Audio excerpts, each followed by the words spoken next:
بسم اللہ الرحمن الرحیم۔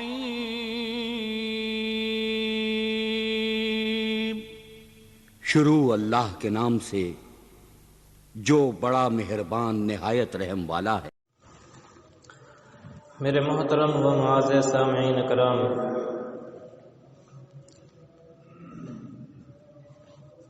پچھلے جمعۃ المبارک کے اندر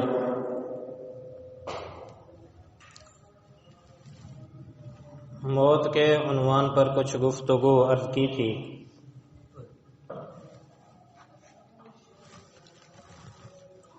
اس جمعۃ المبارک میں بھی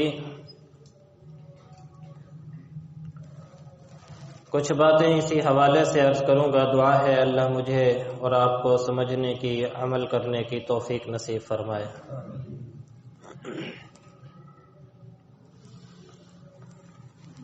انسان کے اوپر سب سے بڑی مصیبت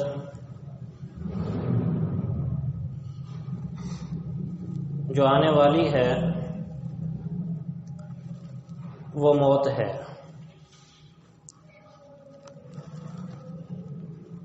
اور ہر انسان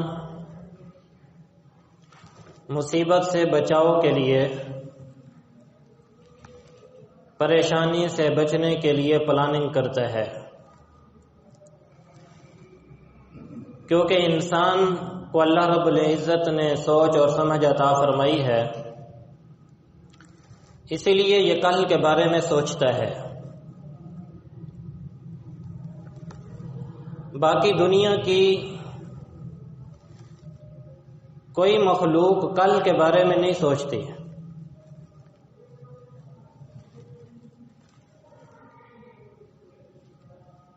یہ چیونٹیاں جو کل رزق جمع کرتی نظر آتی ہیں، یہ ان کی فطرت ہے۔ وہ یہ نہیں سوچتی ہیں کہ کل کو ہمارے ساتھ کیا ہوگا، بلکہ اللہ نے ان کی جبلت ہی ایسی بنائی ہے۔ شہد کی مکھیاں شہد بناتی ہیں تو یہ کل کے بارے میں نہیں سوچ رہی ہوتی، بلکہ میرے اللہ نے ان کی فطرت ہی ایسی بنائی ہے کہ ان کا کام ہی یہی لگا دیا کہ وہ شہد بنائیں۔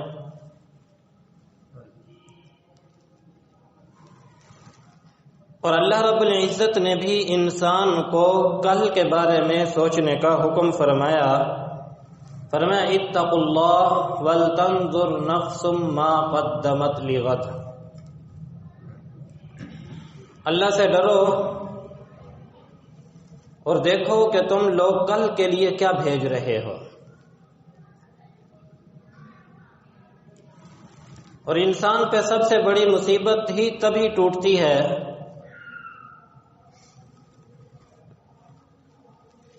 جب یہ انسان اتنی محنت اور اتنی مشقت کرنے کے بعد،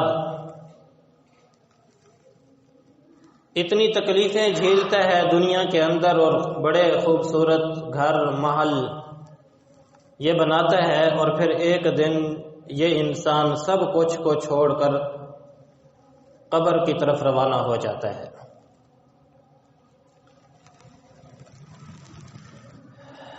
یہ انسان محل بناتا ہے، گھر بناتا ہے، رہائش کے لیے جگہ بناتا ہے، خوبصورت سے خوبصورت مکان بنانے کی کوشش کرتا ہے۔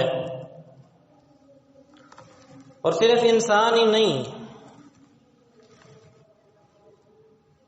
باقی چیزیں بھی رہنے کے لیے اپنا کوئی نہ کوئی ٹھکانہ بناتی ہیں۔ آپ دیکھیں چھوٹی سی چڑیا بھی جو ہے وہ بھی تنکوں کو اکٹھا کر کر کے گھر بنا رہی ہوتی ہے۔ کیڑے مکوڑوں کو دیکھیں، وہ بھی زمین کو کھود کھود کر اپنے لیے بلیں بنا رہے ہوتے ہیں۔ تو دنیا کی جو مخلوق ہے وہ اسی طرح ہی ہے کہ وہ اپنی رہائش کے لیے ٹھکانہ بناتی ہے، لیکن انسان جو اتنے بڑے بڑے محلات اور خوبصورت سے خوبصورت ترین گھر بناتا ہے، اسے کیا پتا کہ موت اس کے پیچھے لگی ہوئی ہے۔ موت اس کی شکاری ہے اور آفات کے پھندے اس کے چاروں طرف قائم ہیں، اور مصیبتیں قدم قدم پر گڑھوں کی صورت میں اس کے سامنے موجود ہیں۔ خوشیوں کی کرن ایک بجلی کی چمک کی طرح آتی ہے اور آ کر گزر جاتی ہے۔ پریشانیاں اور تفکرات کے سمندر میں یہ انسان ڈوبا ہوا، اور اس کے جسم کے اندر بیماریوں نے جو بسیرا کیا ہوتا ہے، دوستوں کی بے وفائیاں، اولاد کی نافرمانیاں، اس کے دل پر جو نشتر چلا رہے ہوتے ہیں، اسی سے ہی انسان کو سمجھ لینا چاہیے کہ یہ زندگی کس قدر بے ثبات ہے، کس قدر یہ زندگی ایک دھوکہ اور فریب ہے کہ چند لمحوں کی اس زندگی کو انسان یہ سمجھتا ہے کہ میں بڑی خوشیوں بھری اور آرام اور آسائش والی زندگی گزاروں گا، حالانکہ ایسا نہیں۔ ایک خوشی کے ساتھ پتہ نہیں کتنی مصیبتوں کے جھنجھٹ اس کے ساتھ لپٹے ہوئے ہوتے ہیں، ایک خوشی کے ساتھ پتہ نہیں کتنے رنج اور غم اس کے ساتھ لپٹے ہوئے ہوتے ہیں، اور اسی زندگی کے لیے انسان سب کچھ کرنے کی کوشش میں لگا ہوتا ہے۔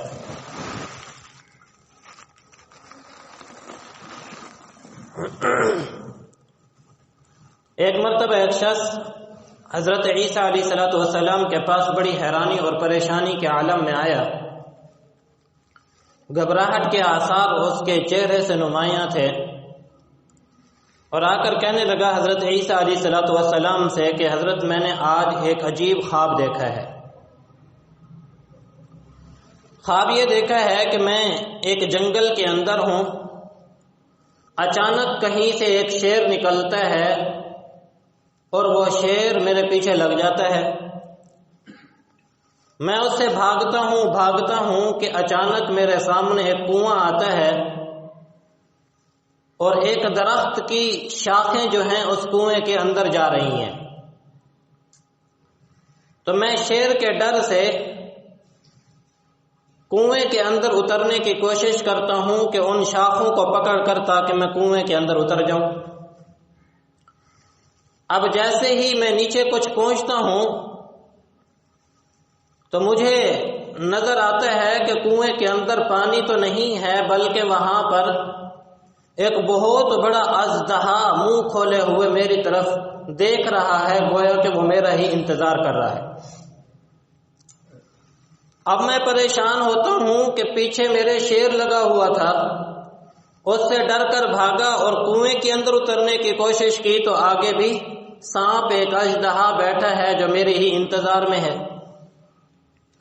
اسی پریشانی، گھبراہٹ اور خوف کے عالم کے اندر میں کیا دیکھتا ہوں کہ جس شاخ سے میں لٹکا ہوا ہوں وہاں پر ایک سیاہ اور سفید رنگ کا پرندہ اس شاخ کو کاٹنے میں لگے ہوئے ہیں۔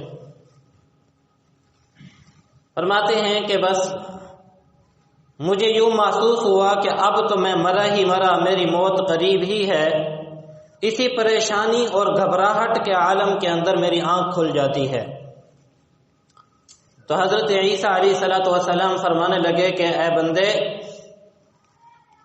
اے انسان، یہ ایک خواب نہیں بلکہ ایک حقیقت ہے کہ وہ شیر جو تمہارے پیچھے لگا ہوا ہے وہ موت ہے جو ہر وقت تمہارے گھات کے اندر لگی ہوئی ہے، اور اس سے بچنے کے لیے تم جو کنویں کے اندر پہنچے تو آگے تمہیں ایک بڑا اژدہا نظر آیا، وہ تمہاری قبر ہے کہ جن کی طرف تو بھاگ رہا ہے، جس کی طرف تو دوڑ رہا ہے، اور جو اس شاخ کو سیاہ اور سفید پرندہ تمہاری شاخ کو کاٹ رہا ہے وہ تمہاری زندگی کے رات اور دن ہیں، کہ اسی طرح تمہاری زندگی کے رات اور دن کٹے جا رہے ہیں اور تم موت کے قریب سے قریب تر ہوتے جا رہے ہو۔ حقیقت بات تو یہی ہے کہ آج ہم میں سے ہر شخص موت سے بھاگ رہا ہے، لیکن سچی بات یہی ہے کہ ہم میں سے ہر شخص ہر گزرتے لمحے کے ساتھ موت کے قریب ہو رہا ہے اور قبر کی طرف دوڑ رہا ہے۔ حضرت عیسیٰ علیہ السلام کے سامنے جب موت کا تذکرہ ہوتا تھا تو چہرے کے اوپر پسینہ آ جاتا تھا، بلکہ ایک مرتبہ حضرت عیسیٰ علیہ السلام ایک بستی سے گزرے، حضرت کے ساتھ حضرت کے ماننے والے بھی کچھ لوگ موجود تھے، تو انہوں نے حضرت عیسیٰ علیہ السلام سے مطالبہ کیا کہ اے اللہ کے نبی، آپ ان بستی والوں سے ان کے ذرا حالات تو معلوم کر دیجئے کہ ان کی ہلاکت، ان کی تباہ و بربادی کا سبب کیا چیز بنی ہے۔ تو حضرت عیسیٰ علیہ السلام نے اس بستی والوں سے فرمایا یا اہل القریہ قم باذن اللہ، کہ اے بستی والو اللہ کے حکم سے کھڑے ہو جاؤ۔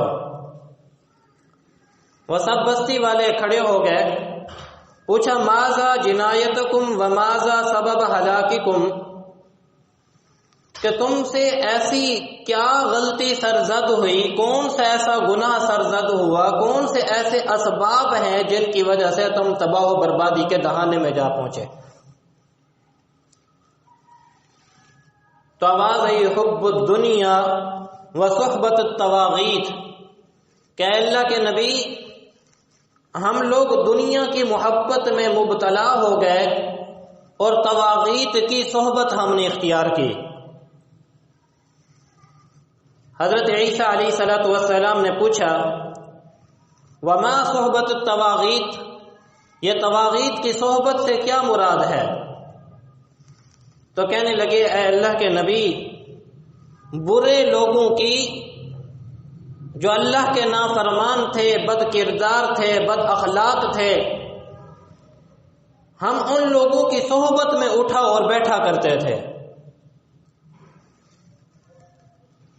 اور پھر پوچھا حب الدنیا وما حب الدنیا، یہ حب الدنیا سے کیا مراد ہے؟ کہنے لگے کہ ہم دنیا سے ایسے محبت کرتے تھے کہ ام لولدہا، جیسے کہ ماں اپنے بچے سے محبت کرتی ہے۔ دنیا ملتی تھی ہم خوش ہو جاتے تھے، اور دنیا ہم سے چلی جاتی تھی تو ہم غمگین ہو جایا کرتے تھے۔ مال پیسہ دولت آتا تھا تو خوش ہوتے تھے، مال پیسہ دولت چلی جاتی تھی تو غمگین ہو جایا کرتے تھے، اور حلال اور حرام، جائز اور ناجائز کی کوئی پرواہ نہیں کیا کرتے تھے۔ تو حضرت عیسیٰ علیہ السلام نے پوچھا کہ پھر تمہارے ساتھ کیا ہوا؟ کہنے لگے کہ ہم راتوں کو اپنے گھروں میں سوئے، اصبحنا فی الحاویۃ، صبح ہم اس حال کے اندر تھے کہ ہمیں حاویہ کے اندر پہنچا دیا گیا۔ تو حضرت عیسیٰ علیہ السلام نے پوچھا ومل حاویہ، حاویہ کیا چیز ہے؟ کہنے لگے کہ السجین، وہ جہنم کا ایک مقام سجین ہے۔ پوچھا وما السجین، سجین کیا ہے؟ کہا کل جمرۃ منہا مثل اطباق الدنیا کلہا ودفنت ارواحنا فیہا، کہ اے اللہ کے نبی عیسیٰ علیہ السلام، وہ سجین ایسا دردناک مقام ہے کہ وہاں جہنم کی آگ کا ایک ایک انگارہ 7 زمینوں سے بڑا ہے، اور ہماری روحوں کو اس سجین کے مقام کے اندر دفن کر دیا گیا۔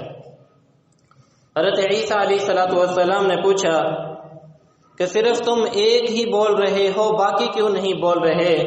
تو کہنے لگے کہ مجھے ان سے کچھ ہلکا عذاب دیا گیا ہے، اور میں اس سجین کے کنارے پر بیٹھا ہوں، باقی جتنے بھی ہیں وہ سب کے سب سجین کے اندر ہیں، اور ان کے منہوں کے اندر آگ کی لگامیں ہیں، جس کی وجہ سے ان کے اندر ہمت ہی نہیں کہ وہ کوئی آپ کی بات کا جواب دے سکیں۔ تو اس لیے میرے بھائی، میرے دوستوں اور میرے بزرگوں، پچھلے جمعۃ المبارک میں نے آپ حضرات کے سامنے یہ بات عرض کی تھی کہ انسان کی موت دو طرح سے ہوتی ہے، اور موت کوئی معمولی چیز نہیں ہے۔ ایک مرتبہ حضرت عیسیٰ علیہ السلام ایک نہر کے کنارے سے تشریف لے جا رہے تھے تو دیکھا کہ کنارے کے اوپر پانی کا ایک مٹکا بھر کر رکھا ہوا تھا کسی آدمی نے۔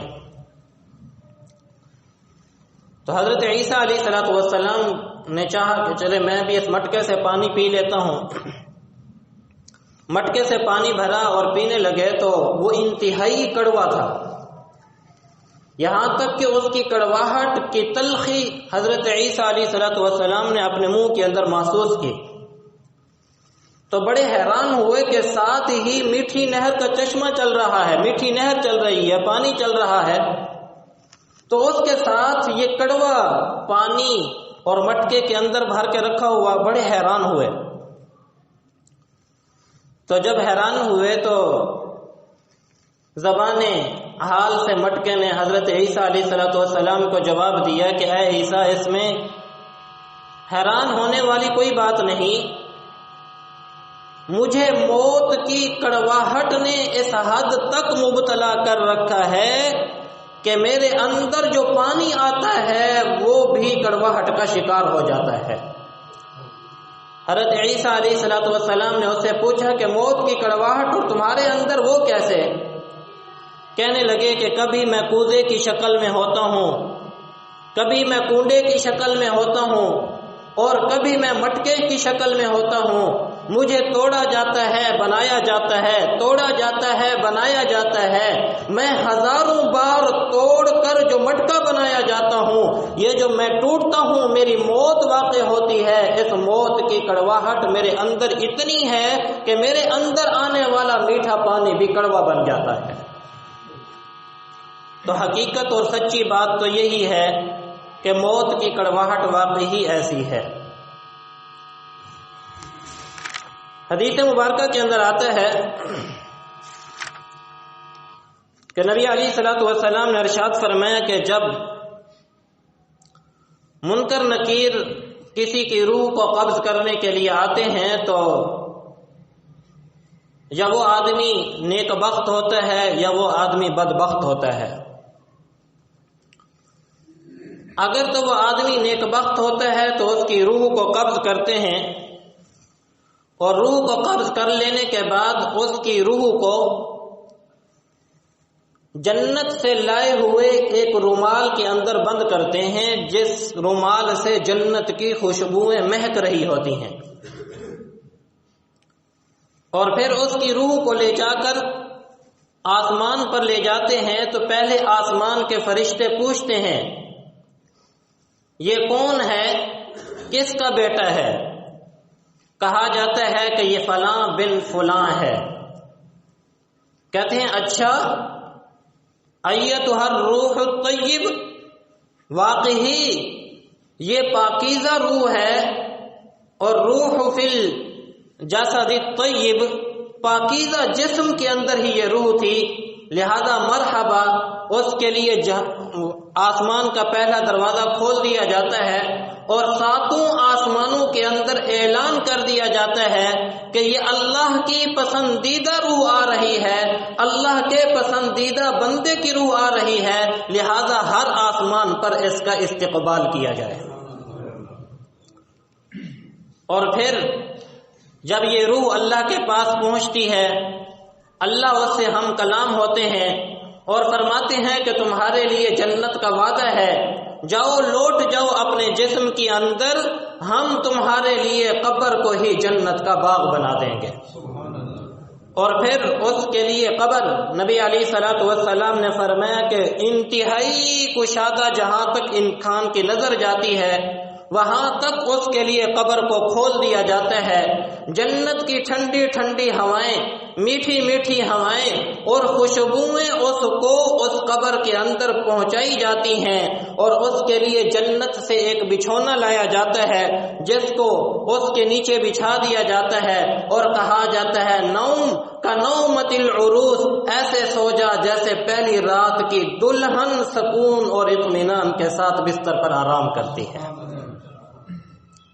اللہ اکبر کبیرہ. دعا کریں کہ اللہ ہمارے لیے بھی قبر کو ایسا ہی بنا دے. اللہ اکبر کبیرہ. اور حدیث مبارکہ میں آتا ہے نبی علیہ الصلوۃ والسلام نے فرمایا کہ پھر وہ زمین کا وہ ٹکڑا جہاں سے وہ گزرتا تھا، جہاں وہ رہتا تھا، آسمان کے فرشتے، آسمان، زمین کی باقی مخلوق وہ اس کے چلے جانے کے اوپر روتی ہے.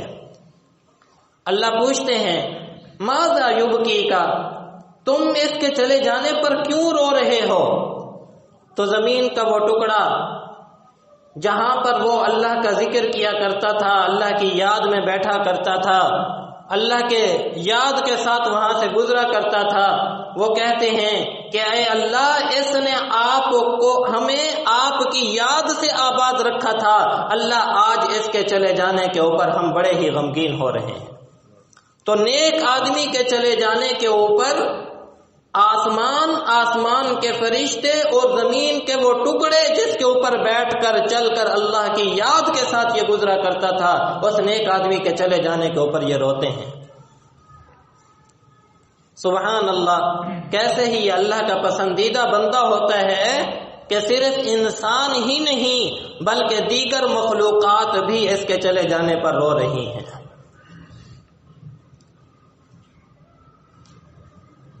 یہ تو اس نیک اور متقی اور پرہیزگار آدمی کی حالت ہوتی ہے. اور نبی علیہ الصلوۃ والسلام نے ارشاد فرمایا کہ جب کوئی بد کردار، گناہگار اور مجرم شخص کی روح قبض کرنے کے لیے فرشتے آتے ہیں تو اس کے ساتھ 4 فرشتے اور بھی ہوتے ہیں، اور آ کر اس کے جسم سے روح کو جب کھینچتے ہیں تو اس کو مارتے ہیں. قرآن مجید میں اللہ رب العزت فرماتے ہیں وَلَوْ تَرَى إِذْ يَتَوَفَّى الْمَلَائِكَةُ يَضْرِبُونَ وُجُوهَهُمْ وَأَدْبَارَهُمْ. کاش تم ان مجرموں کی اس حالت کو دیکھ پاتے کہ جب فرشتے اس کی روح کو قبض کرتے ہیں تو اس کے چہروں پر اور اس کی پیٹھ کے اوپر اس سے مار رہے ہوتے ہیں، مارا جا رہا ہوتا ہے اور اس کی روح کو اس کے جسم سے نکالا جا رہا ہوتا ہے. اور کہا جاتا ہے ایتھا النفس الخبیث، روح الخبیث، اے خبیث روح، اس جسم کے اندر سے باہر نکل. پھر جہنم سے لایا ہوا ایک کپڑا ہوتا ہے اور اس کی روح کو اس جہنم کے لائے ہوئے کپڑے کے اندر لپیٹا جاتا ہے اور پھر آسمان کی طرف لے جایا جاتا ہے. تو پوچھا جاتا ہے کہ کون ہے اور کس کا بیٹا ہے؟ کہا جاتا ہے کہ یہ فلاں ہے، فلاں کا بیٹا ہے. تو کہا جاتا ہے نفس الخبیثہ فی جسد الخبیثہ، یہ تو بہت ہی بری روح ہے اور برے ہی جسم کے اندر ایسے آئی ہے، لہذا اس کے لیے آسمان کے دروازے نہیں کھولے جائیں گے، واپس اس بری روح کو اس کے برے جسم کے اندر ہی لوٹا دیا جائے. اور پھر اس کی بری روح کو اس کے جسم کے اندر لوٹا دیا جاتا ہے. نبی علیہ الصلوۃ والسلام نے فرمایا کہ پھر جب اس کا غسل اور کفن دفن کا انتظام کیا جاتا ہے، اس کی میت کو لے جایا جاتا ہے، تو وہ کہتا ہے رب ارجعون ارجعون لعلی اعمل صالحا، نہیں مجھے نہ لے جاؤ، نہیں مجھے نہ لے جاؤ، مجھے واپس لوٹاؤ تاکہ میں کوئی نیک عمل کر سکوں. لیکن کیا خیال ہے، وہ واپس آئے گی؟ واپس نہیں لوٹائی جاتی. اور پھر نبی علیہ الصلوۃ والسلام نے فرمایا اس کے جسم کو لے کر جب انسان کی اس روح کو اس کے جسم کو دفن کیا جاتا ہے تو وہ قبر اسے کہتی ہے کہ زمین کی پشت پر چلنے والے جتنے انسان تھے سب سے زیادہ نفرت مجھے تیرے ساتھ تھی، آج تو میرے سپرد ہوا ہے، پھر دیکھ میں تیرے ساتھ کیا کرتی ہوں. اور نبی علیہ الصلوۃ والسلام نے ارشاد فرمایا کہ وہ قبر اس کے لیے تنگ ہونا شروع ہو جاتی ہے اور اتنا اسے تنگ کرتی ہے، اتنا اس کے اوپر تنگ ہوتی ہے کہ انسانی جسم کی ہڈیاں ٹوٹ پھوٹ کا شکار ہوتی ہیں. اور فرمایا نبی علیہ الصلوۃ والسلام نے انگلیوں کے اندر داخل کر کے فرمایا کہ پسلیاں انسانی جسم کے اندر ایک دوسرے کے اندر اس طرح گھس جاتی ہیں. اللہ اکبر کبیرہ. اللہ ہم سب کی حفاظت فرمائے اور فرمایا اس کے اوپر دو اژدہے مسلط کیے جاتے ہیں جن کی پیشانیوں کے اوپر دو کالے سیاہ نقطے ہوتے ہیں. یہ اس بات کی علامت ہوتی ہے کہ یہ انتہائی زہریلے ہیں. اور فرمایا ان میں سے ایک سانپ بھی اگر زمین کے اوپر صرف پھونک مار دے تو پوری روئے زمین کے اوپر کبھی بھی سبزی نہ اٹھ سکے. ایسے زہریلے سانپ ہوتے ہیں. وہ اس کو ڈستے ہیں اور کہتے ہیں ہاں ہم تیرا وہ مال ہیں جو دنیا کے اندر کمانے کی خاطر تو اپنے رب کے احکام کو چھوڑ دیا کرتا تھا. ہم تیرے وہ اعمال ہیں جن کو کرتے ہوئے تو کبھی رب سے شرمایا نہیں کرتا تھا. آج دیکھ پھر تیرے ساتھ کیا ہو رہا ہے. نبی علیہ الصلوۃ والسلام نے ارشاد فرمایا. اسی وجہ سے حضرت ام عائشہ صدیقہ رضی اللہ تعالی عنہا فرماتی ہیں کہ نبی علیہ الصلوۃ والسلام ایک مرتبہ دعا مانگ رہے تھے. اللہم انی اعوذ بک من عذاب القبر، اللہم انی اعوذ بک من عذاب القبر. میں نے پوچھا یا رسول اللہ کیا میت کو عذاب کا قبر ہوتا ہے، قبر کا عذاب ہوتا ہے؟ نبی علیہ الصلوۃ والسلام نے ارشاد فرمایا عائشہ جب انسان قبر میں رکھا جاتا ہے تو اسے ہی پتہ ہوتا ہے کہ میرے ساتھ کیا کچھ ہو رہا ہے. عائشہ قبر سے اللہ کی پناہ چاہیا کرو کہ اللہ ہم سب کی عذاب قبر سے حفاظت فرمائے. اور فرماتی ہیں اس کے بعد نبی علیہ الصلوۃ والسلام کو میں نے اکثر دیکھا کہ آپ صلی اللہ علیہ وسلم قبر کے عذاب سے اللہ کی پناہ مانگا کرتے تھے. اللہ اکبر کبیرہ. حضرت علی رضی اللہ تعالی عنہ جب حضرت فاطمہ الزہرا رضی اللہ تعالی عنہا کو دفن کر دیا تو قبر کے اوپر کھڑے ہو کے آواز دی یا فاطمہ یا فاطمہ یا فاطمہ، 3 مرتبہ آواز دی. تو قبر سے کہاں سے آواز آنی تھی؟ خاموشی تھی، تاریکی تھی، رات کے وقت میں دفن کیا گیا تھا. تو پوچھنے لگے کہ کیا آدمی جب چلا جاتا ہے تو وہ کوئی آواز نہیں دیتا، کیا وہ بے وفا ہو جاتے ہیں؟ تو پھر خود ہی جواب دینے لگے کہ ہاں جو چلا جاتا ہے وہ اسی طرح جواب نہیں دیا کرتے. اور پھر رونے بیٹھ گئے اور کہنے لگے علی انہی ہاتھوں سے تو نے نبی کو قبر میں اتارا، انہی ہاتھوں سے تو نے ابو بکر اور عمر کو اور عثمان کو تو نے قبر کے اندر اتارا. آج نبی کی لخت جگر فاطمہ کو بھی تو نے قبر میں اتار دیا ہے. اور یاد رکھ جو زندگی کے اندر ساتھی ہوا کرتے ہیں وہ اس طرح جدا ہو جایا کرتے ہیں، اور جو زندگی کے سفر میں تمہارے ساتھ ہوتے ہیں وہ اس طرح داغ مفارقت دے دیا کرتے ہیں. اس لیے تمہیں چاہیے کہ تو موت آنے سے پہلے اپنے لیے بھی قبر کی روشنی تیار کر کے آ. ہاں جو چلے جایا کرتے ہیں پھر اسی طرح ہی چلے جایا کرتے ہیں. اور بعض لوگوں کی موت ماشاءاللہ سبحان اللہ کیا ہی بات ہے. آپ صلی اللہ علیہ وسلم کے ماموزاد ہیں حضرت سعد رضی اللہ تعالی عنہ. نبی علیہ الصلوۃ والسلام نے ارشاد فرمایا کہ جب ان کے میت رکھی ہوئی تھی تو آپ صلی اللہ علیہ وسلم ایڑیوں کو اٹھا اٹھا کے چل رہے تھے. صحابہ نے پوچھا یا رسول اللہ یہ آپ ایڑیاں اٹھا اٹھا کے اپنے پنجوں کے بل کیوں چل رہے ہیں؟ تو آپ صلی اللہ علیہ وسلم نے ارشاد فرمایا سعد کے جنازہ پڑھنے کے لیے اللہ نے 70,000 فرشتوں کو پڑھنے کے لیے اتارا ہے، اور اللہ کا عرش سعد کی موت کے اوپر جھوم رہا ہے، لرز رہا ہے کہ سعد کی میت آج اوپر، سعد کی روح پاکیزہ روح نے آج میرے پاس آنا ہے. اللہ کا عرش جھوم رہا ہے. سبحان اللہ، کیسے پاکیزہ ہستیاں ہوں گی، کیسے نیک لوگ ہوں گے. لیکن اللہ اکبر کبیرہ جب حضرت سعد رضی اللہ تعالی عنہ کی وفات ہوئی، قبر میں دفن کیے گئے، تو نبی علیہ الصلوۃ والسلام نے اپنے صحابہ سے فرمایا کہ میرے صحابہ قبر کے اوپر کھڑے ہو کر میرے سعد کے لیے اللہ سے دعا مانگو کہ اللہ ان کے اوپر قبر کی تنگی کو آسان فرما دے. ہاں 70,000 فرشتے اتر رہے ہیں جنازہ پڑھنے کے لیے.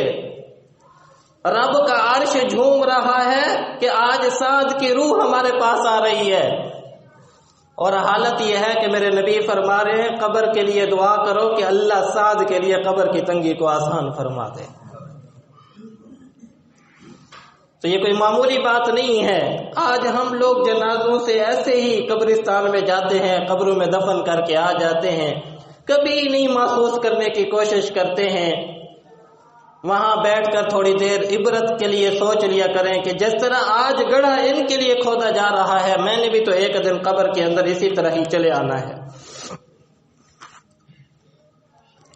حضرت حسن بصری رحمۃ اللہ علیہ ایک جنازے کے پاس بیٹھے ہوئے تھے، ایک مرتبہ بیٹھے ہوئے تھے تو ایک جنازہ گزرا،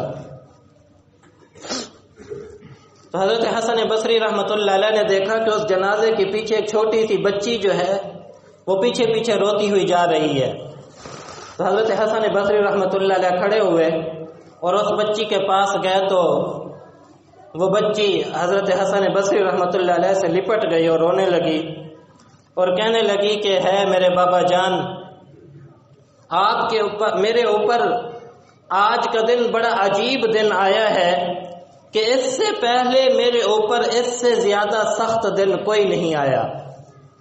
تو حضرت حسن بصری رحمۃ اللہ علیہ نے اس بیٹی کو تسلی دی اور فرمایا بیٹی ایسے مت کہو کہ تمہارے اوپر دن آیا ہے، بلکہ تمہارے اوپر نہیں تمہارے بابا کے اوپر ایسا دن آیا ہے کہ اس سے پہلے سخت دن اس کے اوپر کوئی نہیں آیا ہے۔ تو واقعی موت کا جو دن ہے وہ انسان کی زندگی کے اندر سب سے بڑا اور سب سے زیادہ سخت دن ہوتا ہے۔ حضرت حسن بصری رحمۃ اللہ علیہ فرماتے ہیں کہ میں دوسرے دن دیکھا کہ وہی بچی پھر اسی طرح روتے روتے قبرستان کی طرف جا رہی تھی، تو میں بھی اس کے پیچھے پیچھے چل پڑا۔ فرماتے ہیں کہ وہ بچی قبرستان میں پہنچی اور اپنے بابا جان کے قبر کے اوپر اپنے رخساروں کو قبر پہ رکھا اور وہاں پر رونے لگی اور کہنے لگی کہ اے بابا جان، کل آپ بیمار تھے اور رات کو چراغ میں نے آپ کے لیے جلایا تھا، ایک رات آپ کو قبر میں گزر چکی ہے، رات کو چراغ کس نے آپ کے لیے جلایا ہوگا؟ اے بابا جان، کل آپ بیمار تھے، آپ کے لیے نیچے بچھونا میں نے بچھایا تھا، رات آپ کی قبر کے لیے بچھونا کس نے بچھایا ہوگا؟ بابا جان، رات آپ بیمار تھے، تکلیف کی وجہ سے آپ کی جب آنکھ کھلتی تھی آپ مجھے بلاتے تھے میری بیٹی میرے پاس آؤ، تو میں آپ کی پکار پر لبیک کہتے ہوئے آپ کے پاس آتی تھی۔ بابا جان، آج قبر میں آپ چلے گئے ہیں، قبر میں جب آپ کو مصیبت یا پریشانی آئی ہوگی آپ نے کس کو پکارا ہوگا؟ بابا جان، کل میں نے آپ کے ہاتھ اور پاؤں دبائے تھے، آج کس نے آپ کے پاؤں دبائے ہوں گے؟ بابا جان، کل آپ کو پیاس لگتی تھی، میں آپ کے لیے پانی بھر کے لایا کرتی تھی، رات آپ کو پیاس لگی ہوگی تو کون آپ کے لیے پانی بھر کے لایا ہوگا؟ بھوک لگی ہوگی تو کس نے آپ کو کھانا دیا ہوگا؟ حسن بصری رحمۃ اللہ علیہ اس بچی کی ان آہوں کو سن کر، ان الفاظ کو سن کر رونے بیٹھ گئے اور اس بیٹی کے پاس گئے اور کہنے لگے کہ میری بیٹی ایسا نہیں کہا کرتے، بلکہ یوں کہو کہ اے بابا جان، دفن کرتے وقت آپ کا چہرہ ہم نے قبلے کی طرف کیا تھا، کیا میرے بابا آپ کا چہرہ اسی طرح قبلے کی طرف ہے؟ یہ قبلے سے ہٹا دیا گیا ہے۔ کل ہم نے آپ کو صاف ستھرا کفن پہنایا تھا، کیا اب بھی آپ کا وہ کفن صاف ستھرا ہے یا میلا کر دیا گیا ہے؟ اے بابا جان، کل رات قبر میں آپ کو ہم نے صحیح سالم رکھا تھا، کیا آپ کا جسم اسی طرح صحیح سالم ہے یا کیڑے مکوڑوں نے کھا لیا ہے؟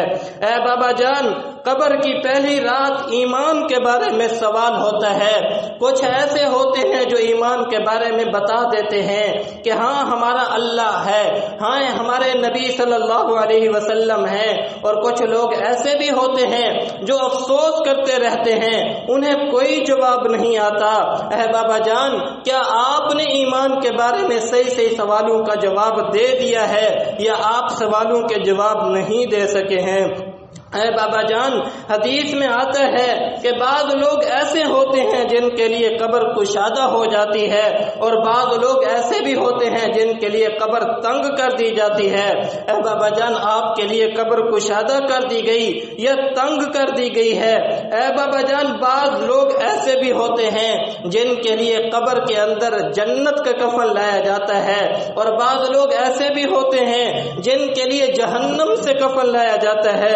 بابا جان، آپ کے لیے کفن جہنم سے لایا گیا یا جنت سے لایا گیا ہے؟ اے بابا جان، قبر انسان کے لیے ماں کی گود کی طرح ہوتی ہے۔ بعض لوگ وہ ہوتے ہیں کہ قبر میں جانے کے بعد ان کو اسی طرح سکون ملتا ہے جس طرح بچہ اپنی ماں کی گود میں چلا جائے تو اس کو سکون ملتا ہے، اور بعض لوگ ایسے ہوتے ہیں کہ قبر ان کے لیے تنگ ہو جاتی ہے۔ بابا جان، آپ کے لیے قبر ماں کی گود ثابت ہوئی ہے یا اس طرح ہوئی ہے کہ پسلیاں ٹوٹ پھوٹ کا شکار ہو کر ایک دوسرے کے اندر گھس گئی ہیں؟ بابا جان، بعض لوگ ایسے بھی ہوتے ہیں کہ قبر میں جاتے ہیں تو پھر ان کو پچھتانا پڑتا ہے کہ کاش ہم نے گناہ نہ کیے ہوتے، کاش ہم نے نیکی کی زندگی گزاری ہوتی۔ بابا جان، آپ کو پچھتانا پڑا ہے یا وہاں پر قبر کے اندر آپ کے لیے جنت کی کھڑکیاں کھول دی گئی ہیں؟ حسن بصری رحمۃ اللہ علیہ فرماتے ہیں، میں نے اس بچی سے کہا تو بچی بھی پھوٹ پھوٹ کے رونے لگی۔ اور حسن بصری رحمۃ اللہ علیہ فرمانے لگے کہ وہ بچی میرے چہرے کی طرف دیکھ کے کہنے لگی کہ واقعی آپ نے بڑی بات کی ہے کہ انسان کو قبر میں چلے جانے کے بعد یہ سوچنا چاہیے کہ میں نے قبر کے لیے کیا تیاری کی ہے۔ میرا چہرہ کہیں قبر میں میرے ساتھی تو قبلے کی طرف کر کے آئے تھے، کیا وہاں سے پھیر تو نہیں دیا جائے گا؟ کیا قبر میرے لیے بھی جنت کا باغ بنے گی یا نہیں بنے گی؟ اور یہ باتیں کہتی جاتی تھی، روتی جاتی تھی، روتی جاتی تھی، یہاں تک کہ اس نے ایک چیخ ماری اور وہیں پر ہی وہ بھی فوت ہو گئی۔ تو میرے بھائی، میرے دوستوں اور میرے بزرگوں، ہم میں سے ہر ایک نے کوئی یہ دعویٰ نہیں کر سکتا ہے کہ میری زندگی ہمیشہ ہمیشہ کی زندگی ہے، اور دعا یہی ہے کہ اللہ ہم سب کے لیے قبر کی سختیوں کو آسان فرمائے۔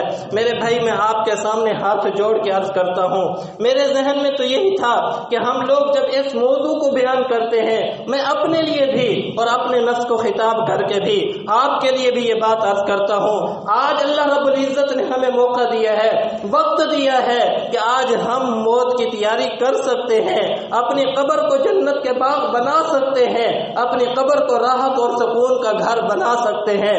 اگر ہم نے تیاری نہ کی تو خدا کی قسم پھر ہمارے لیے بڑا مشکل مرحلہ ہے، پھر ہمارے لیے بڑی تکلیفیں ہیں اور مصیبتیں ہیں۔ کبھی کسی چیز کی امید پر نہ رکھنا، یہ اولادیں ساتھ چھوڑ جایا کرتی ہیں، یہ گھر والے ساتھ چھوڑ جایا کرتے ہیں، جن اولادوں کی خاطر آج ہم سب کچھ کرتے پھرتے ہیں، جن مکانوں کی خاطر آج ہم سارا دل لوٹا دیتے ہیں، جس پیٹ کی خاطر حلال اور حرام کو نہیں دیکھتے۔ میرے نبی صلی اللہ علیہ وسلم فرماتے ہیں، قبر کے اندر انسان جب رکھا جاتا ہے تو سب سے پہلے کیڑوں کا حملہ اس کی آنکھوں پر ہوتا ہے یا اس کے پیٹ کے اوپر ہوتا ہے، اور اللہ بتلاتے ہیں دنیا کو حرص اور ہوس کی نگاہ دیکھنے والے، ہم سب سے پہلے تیری نگاہوں کو چھینتے ہیں، حرام اور حلال کا خیال نہ رکھتے ہوئے سب سے پہلے اپنے پیٹ کو بھرنے والے، تیرا سب سے پہلے قبر کے اندر پیٹ پھول کر پھٹتا ہے اور پھر تیری قبر سے بدبو کی لہریں اٹھتی ہیں۔ اس لیے ہمیں چاہیے کہ ہم سب سے پہلے اپنے لیے قبر کی تیاری کریں گے نا انشاءاللہ۔ اور یاد رکھیے، شاید یہ کوئی افسانوں کی باتیں نہیں ہیں، ہم شاید کہتے ہیں ہم نے تو کبھی نہیں دیکھی ہیں قبر، ہم نے بھی کئی مرتبہ کھودی ہیں، لیکن جائیے جن کی قبروں سے بچھو نکلتے ہوئے نظر آئے ہیں، ان کی قبروں کو جا کر دیکھیے جن کی قبروں سے سانپ نکلے ہیں۔ یہ ملتان کے اندر نشتر ایک ہاسپٹل ہے بہت بڑا، ڈاکٹر نور احمد صاحب وفات پا گئے ہیں، انہوں نے اپنی موت سے پہلے کچھ دن پہلے ایک رسالہ چھپوایا، موت کا منظر مل جاتا ہے ابھی بھی بک سٹالوں سے۔ انہوں نے اپنے چشم دید واقعات یا تو لکھے ہیں یا وہ واقعات لکھے ہیں جو جنہوں نے چشم دید اپنی آنکھوں سے دیکھے اور ان کو پھر انہوں نے درج کیا ہے۔ وہ خود فرماتے ہیں، ایک واقعہ سنا کے بس بات کو ختم کرتا ہوں، وہ فرماتے ہیں کہ ہم جب پریکٹیکل کر رہے تھے تو ہم نے گورکن کو پیسے دیے ہوئے تھے کہ وہ ہمارے لیے ہر روز ایک تازی میت نکال کے ہمارے پاس لاتا تھا اور ہم اس کے اوپر پریکٹیکل کرتے تھے. غیر قانونی تھا لیکن ہم چوری چھپے یہ کام کرتے تھے. کہتے ہیں کہ جس گورکن سے ہم وہ میت وصول کیا کرتے تھے اسے ہم نے ایک مرتبہ ایک میت کے بارے میں کہا کہ وہ ہمیں میت چاہیے، تو 3 دن تک وہ ہمارے پاس نہیں آیا. ہم بھی پریشان ہوئے کہ ہم نے اس کے اوپر تجربہ کرنا تھا، وہ ہمارے پاس لے کر نہیں آیا، تو جائیں اور اس کا جا کر پتہ کرتے ہیں. کہتے قبرستان میں جب ہم پہنچے تو پورے قبرستان کا چکر لگایا، وہ ہمیں کہیں نظر نہ آیا. تو ہم بھی پریشان ہوئے، لوگوں سے پوچھا ارد گرد، انہوں نے بھی کہا ہمیں بھی 3 دن ہو گئے نظر نہیں آیا، پتہ نہیں کہاں ہے. تو کہتے ہیں ڈھونڈتے ڈھونڈتے ہم نے بڑا ڈھونڈا تو قبرستان کے اندر ہی بہت بڑا قبرستان ہے، وہاں پر چھوٹی سی ایک مسجد بنی ہوئی تھی، اس مسجد کے اندر وہ ڈرا ہوا اور سہما ہوا بیٹھا ہوا تھا. ہم جب پہنچے تو وہاں ہم نے دیکھا اس کو اٹھایا اور ہاسپٹل لے آئے، اس کو کھلایا پلایا، کچھ دوائیاں شوائیاں دی، اس کو کچھ ہوش آیا. تو ہم نے اس سے پوچھا کہ تم وہاں کونے کے اندر مسجد کے اندر تاریکی میں کیا بیٹھے کر رہے تھے؟ تو کہنے لگا کہ میں آپ کو وہ واقعہ کیسے بیان کروں. جب آپ نے مجھے میت لانے کے لیے کہا تو میں نے قبر جب کھودی تو وہاں پر میں نے دیکھا کہ سارے بچھو ہی بچھو اور سانپ ہی سانپ ہیں. تو میں نے میرے اوپر بہت ڈر سوار ہوا. ان سانپوں میں سے ایک سانپ باہر نکلا اور میرے پیچھے لگ گیا. ماتے ہیں کہ میں اس سانپ سے بچنے کے لیے بہت دوڑا، مجھے کوئی جگہ نظر نہیں آ رہی تھی کہ کہاں گھسوں. تو میرے دل کے اندر خیال آیا کہ آج مجھے اگر کوئی جگہ بچا سکتی ہے تو وہ اللہ کا گھر مسجد ہی بچا سکتی ہے. تو میں دوڑا مسجد کے اندر داخل ہو گیا اور وہ سانپ مسجد کے دروازے سے آ کر پھر واپس لوٹ گیا. کہتے وہ ایسا دہشت ناک اور وحشت ناک منظر تھا کہ وہ میں منظر نہیں بھولا، اور مجھے اپنی نیند بھول گئی، کھانا پینا بھول گیا، اور میں اسی حال کے اندر 3 دن ہو گئے ہیں کہ یہاں بیٹھا ہوا ہوں. خدا کی قسم نیٹ کے اوپر بھی آپ سرچ کر کے دیکھیں، ایسے چشم دید واقعات ویڈیو کی صورت میں بھی آپ کو نظر آئیں گے کہ جن کی قبریں بچھو کا گھر بنی ہوئی ہیں، جن کی قبریں سانپوں کا گھر بنی ہوئی ہیں. خدا را اگر آپ چاہتے ہیں کہ ہماری آخرت اچھی ہو جائے، ہماری قبر اچھی ہو جائے، تو اپنے اندر نیکی پیدا کیجئے، تقوی پیدا کیجئے. پتہ نہیں ہماری موت کے حال کے اندر آ جائے. دعا ہے اللہ ہم سب کی اچھی موت عطا فرمائے اور ہم سب کا خاتمہ ایمان پر فرمائے. وآخر دعوانا ان الحمدللہ.